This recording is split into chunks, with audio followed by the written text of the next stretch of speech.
Ini kali ke-8 orang introduce Bravo kat saya. Tuan Haji Yusof.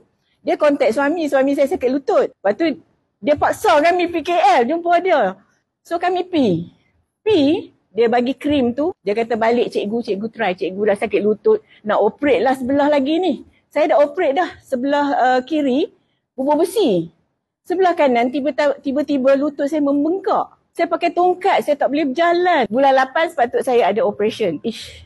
Ada sekali nak sapu, nak lega. Tak boleh kot, saya kata. Tak apa, diam-diam saya guna krim tu 4 kali sehari, 3 kali sehari. Dalam masa 3 minggu, sakit dah hilang, bengkak pun dah surut. Saya rasa saya tak mau operate dah. Doktor saya kata, saya rasa saya okey lah. Saya boleh jalan macam biasa, tengok saya jalan. Kalau macam tu orang sakit lutut, tak jalan macam tu. Saya guna 3 botol. Saya syukur ke hadrat Allah Ta'ala. Sebab apa? Bagi saya peluang untuk berjalan elok balik semula. Boleh bawa kereta lagi. Dia pun terkejut. Dia kata macam mana boleh lega? Abang kena sapu 3-4 kali sehari. Jangan sapu sekali saja. Mana nak lega? Bukan miracle.